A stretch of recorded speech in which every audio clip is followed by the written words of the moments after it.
Don't I just look unkempt? I could have brought this work. No?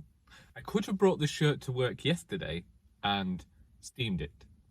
I could even be in there now steaming it, but we're just going to have to go with this. It's gaping a bit because it needs a good steam, where the... Well, you don't need to know the whys and wherefores of everything I need to iron in my house. Anyway, hi everyone, my name is Charlie, and today I'm going to be talking about nothing in particular, although we might have to make this quick because I don't know when the people from the pet shop are going to get here, usually within the next 5 minutes. Nor do I know when my manager might arrive. I could sneeze, the pollen count is quite high at the moment. We will see. Whatever happens, happens. Whatever will be, will be. Thank you, Doris Day. The hair, not really sure what's going on today, but this is what we got. There's not a day goes by that I have the same hairstyle from one day to the next, if you can even call it style. It's usually just hairspray and hope. They announced the winner for the Women's Prize for Fiction on Wednesday. I've been reading the long list with my friend Charlie of Charlie Brook. She actually completed the long list. I still have books left over from the short list, neither of which won, which is fine. One book that we didn't want to win, and we were worried would win because everybody else had completely different opinions to us, was Sorrow and Bliss. I read that book in September, and the beginning of that book I liked and I was enjoying the process, and then the final 100 pages, the final third of that book, ruined the rest of the book for me, and the more that I have left that book, the more that I have ended up disliking it. And about an hour and a half before they made the announcement, I'd sent my friend Charlie a message saying to her I wouldn't mind an Ozeki win. And then that is exactly what happened. Ruth Ozeki won with the Book of Form and Emptiness, which, spoilers, is one of my favourite books of this year. So I was a little bit thrilled. I really connected with this tale of grief and the different ways in which grief can affect people and their mental health, the ways that we aren't too many steps away from poverty. I liked the metafiction aspect of this as well as the metaphysical aspects of this novel. I believe that it's a novel in which upon every reread you're going to go back and have more to unpick with it. I appreciated the characters, and so I was thrilled by this win. And as I say, if I didn't say it already because I can't remember, I was also completely thrilled by Ozeki's speech. Charlie and I happened to be watching that live, which was the first time that we'd actually spoken face to face as opposed to through a chat in about the 3 or 4 years we've known each other. And then yesterday, random day, and I'm using, again, see, all you get is conversation with Charlie of Charlie Brook. Yesterday, she christened this a random day. I hadn't even thought about that until she mentioned it. I just kept calling it weird. So I'm ready for work. I usually leave for work about 5 to 8, between 5 to 8 and 5 past 8, just because of traffic, so that I'm here and I can get a few things sorted before volunteers start showing up. And at 10 to 8, a man turned up to repair well, it wasn't even a repair, to service our gas boiler and the electric fires and what have you. My dad had a blood test, so I had to send a message to my manager and say, sorry, going to be late. Finally getting to work at 10 to 10 after this gas man's finished. Turns out he knows my neighbour, so he goes on gassing to them for a while. Not a pun, didn't think. Get to work, no parking spaces. Why? The space where I park has a van in it. A van who happens to be in my... Well, no, the van doesn't happen to be in the shop. The owners happen to be in my shop because I'm having fire training. Well, not even fire training. It wasn't fire safety training. It wasn't proper training at all. It was just telling me how to test the fire alarms, which haven't been tested in all the time that I have been here. We didn't have the key to use to test them anyway, and thus they ended up going off, came back within a few hours and told us how to do that. And go through the day, get home, receive a message from a local Mormon minister asking if she can share a prayer of hope with me. Now, I have no issues with religion. I am not religious myself. I am very much a believer of each to their own. It's your right to believe as much as it is my right not to believe. One thing I have never liked, and I admit this person did ask first, is offering preachers and prayers where they weren't asked for nor wanted. And in terms of this person, I had never spoken to them before. I did not know them from Adam, despite the fact that we may have a few mutual friends. And so I was somewhat perturbed by it. At least converse with me first before doing that sort of thing. You know, get the lay of the land first before offering the prayer of hope. So that was that. Anything else? Gear stick. Well, actually, it seems to be okay today. I was driving along yesterday and the top of my gear stick, every time I tried to change gear, started to turn around. My brother thinks it's just the glue in the heat might have softened a bit, and that's what was making it... Oh no, it's still turning round.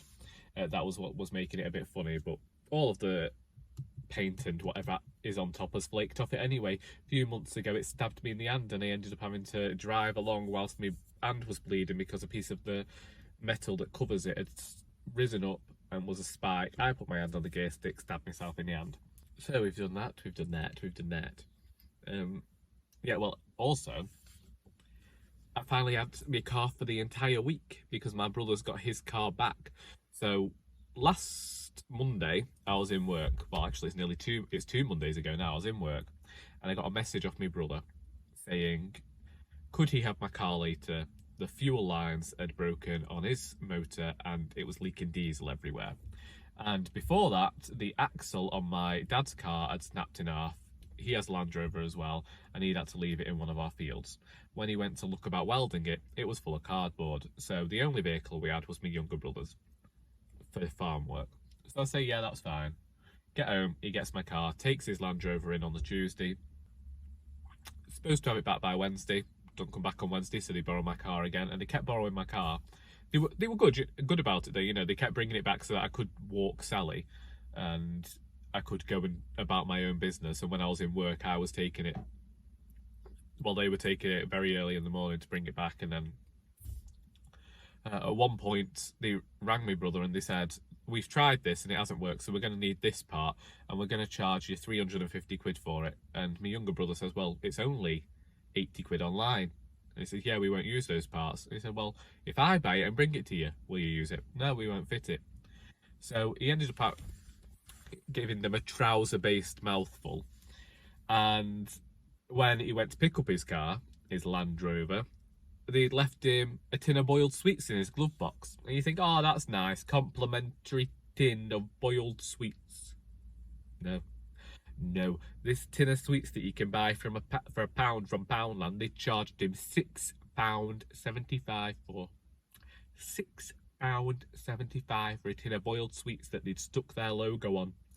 He wasn't happy. My brother's a bit of a skinflint. He don't just go throwing money around. Well, no, he doesn't just go throwing money around, so he was particularly annoyed by that. But he has a motorbike, and I've been able to drive this little thing around again, which has meant a few walks around Mac Forest with Sally, which on Thursday she misjudged what she thought was dry mud, sank into it all the way up to her legs, and for the majority of the walk I had a dog with a white body and just thick black on her legs until we reached some water where she could wash it off. Couldn't walk her yesterday. I was in work anyway, but it was just too hot to walk her, so didn't walk her. And I think she was upset about it until my brother got home with all of his dogs and then she got to play in the garden with them, and then I think everything was fine because she just wanted attention.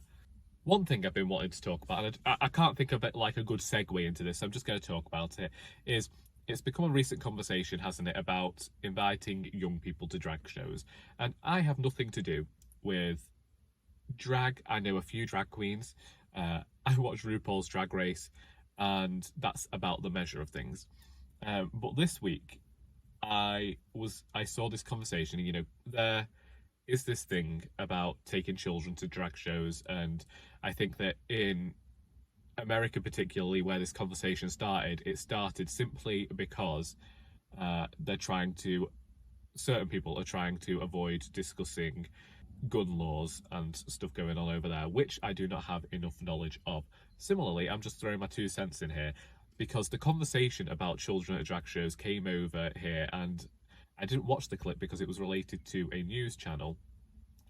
But I thought, if the conversation's been had over here, and I know it's going to come up at work on Monday, where we've had not rows, not arguments, but discussions where one person, not me, gets a bit loud about their beliefs with regards to gender non-conforming people.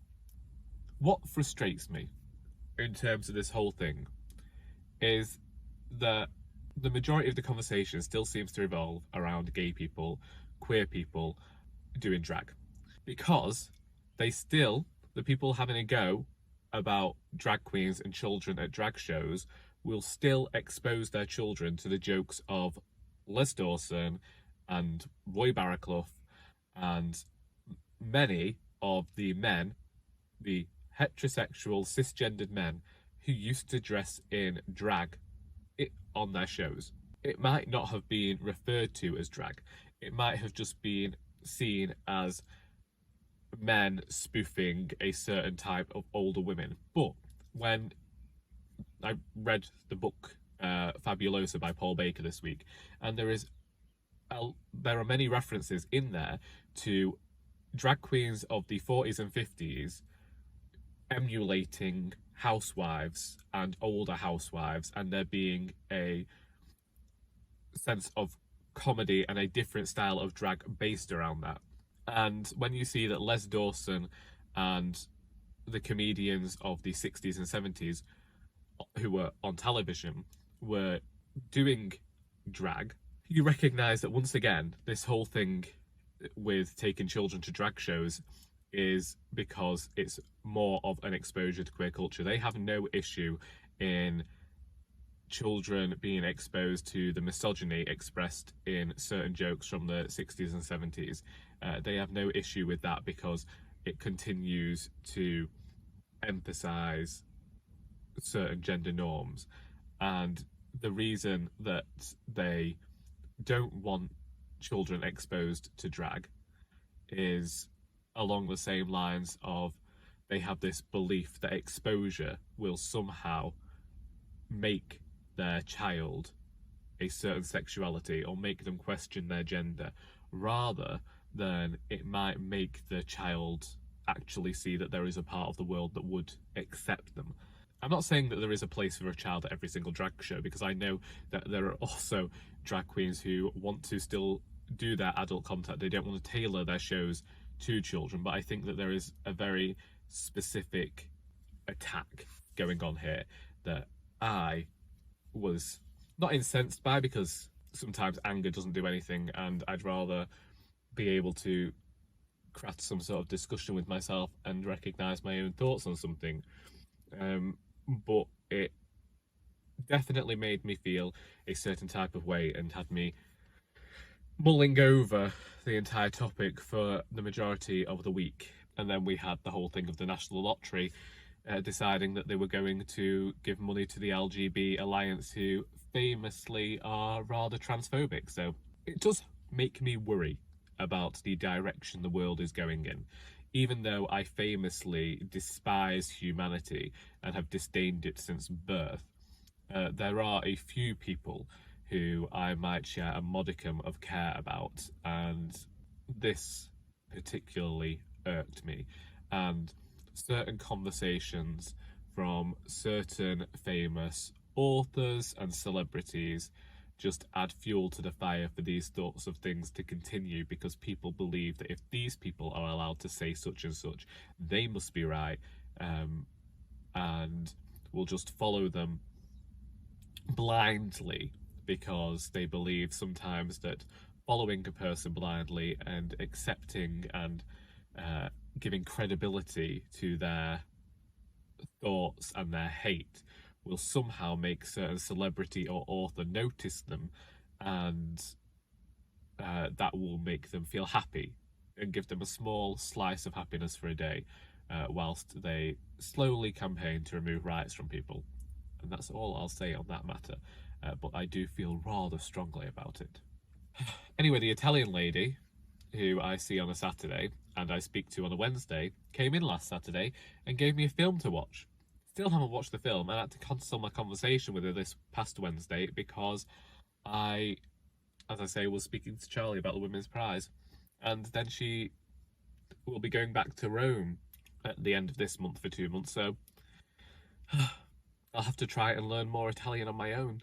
I'll have to actually remember what the word learn is in Italian, because I keep confusing the word for learn with the word for teach, and I'm not teaching anybody Italian. I'm still rather glad about the customer who came into the shop and started speaking to me in Italian, and then I gave her an entire paragraph back in Italian and she didn't actually know what I was saying, and I knew that I hadn't said anything wrong, she just hadn't spoken it in a while. Writing wise, Dane has now sent me the final chapters of Our Doris. Things stopped a bit when the computer was broken, but get back into editing everything. There is quite a bit to change, which I expected. I think whenever it comes to editing, there's always this moment where you question what the editor is saying, because at some point you're still feeling rather protective over your work. And then, so this is how it usually goes with me. I mean, Dane has had a few questions back and forth with bigger issue things for me, things where I've needed some clarification. For me, the process seems to be get protective, seconds later recognise that actually Dane's probably right, going in and changing the thing.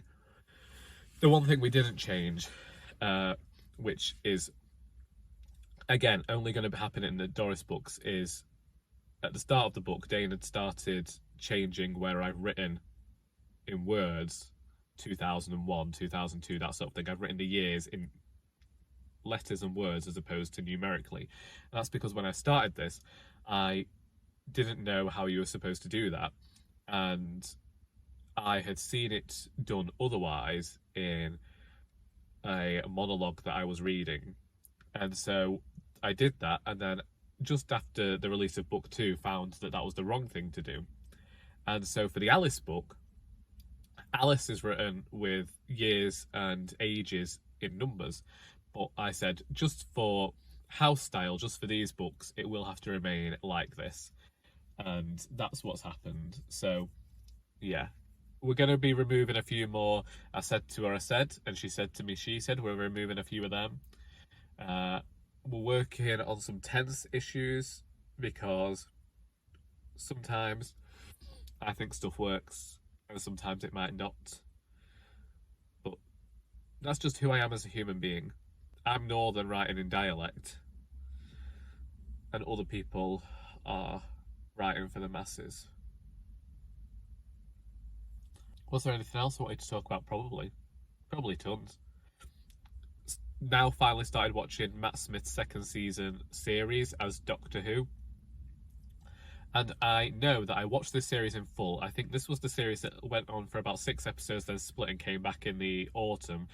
And I remember being completely confused when it came back in the autumn. And whilst I still find these episodes a bit... I wouldn't say a slog to watch. I don't find these ones a slog to watch. These feel a bit more grown up than the previous series, a bit more mature, like the actors have settled into the roles now. I was watching it and recognising, actually, the writing of these episodes is particularly good. I've watched 3 of them now, especially in the Black Spot episode that was on last night, because it did follow a very specific style of writing, which is they hit a problem, then they hit another problem until they come across a solution in the end. I appreciated that. It's not necessarily that I am favouring these episodes. I like some of the character relationships, and I do like the way that some of the mystery is built up over this series. But I feel like this is the first one where they were trying the American style of a series arc, because I know they'd had series arcs throughout every one before then, but this one felt a bit more American style in terms of the mystery and the way things were going. I don't know whether there's anything. Oh, well, there was actually. I was going to put out a video asking for questions for a Q&A that I was going to do for hitting 1,000 subscribers, and I was going to blend that with the fact that in 1 month I'm going to be turning 30. I will have spent another decade on this planet, and about 2 weeks after that I will have been on YouTube for 7 years. So I was going to do this whole like triple Q&A thing. 7 years on Booktube, 30th birthday, 1,000 subscribers, ask me anything style Q&A. Is that a good idea? Charlie has sent me some ideas for what to do to commemorate the occasion. As we know, I don't tend to celebrate my birthday.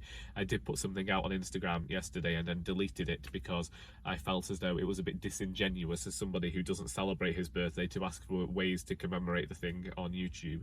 But for the 1,000 subscribers and the 7 years on Booktube, definitely I think that I want to do this Q&A. I have got an idea for a giveaway, but I'm going to have to work out the kinks on that one and see how everything else goes. But if you do have any questions, feel free to put them here, or wait until I put something out on Instagram or do an actual Q&A request video thing on here. Anyway, that's me. I haven't got any iced coffee with me because I've run out of coffee at home, and I don't think that anyone's going to buy me coffee beans anytime soon, and that just makes me sad. So I'm going to go in and have a very terrible cup of instant coffee that doesn't provide me with any sense of a soul anyway. I mean, I don't have one, but sometimes it makes you feel like you got a little bit of buzz about you. And yeah, if you got anything out of this video, then well done. Feel free to open up a discussion about anything I've talked about today in the comments. And until next time, that is all.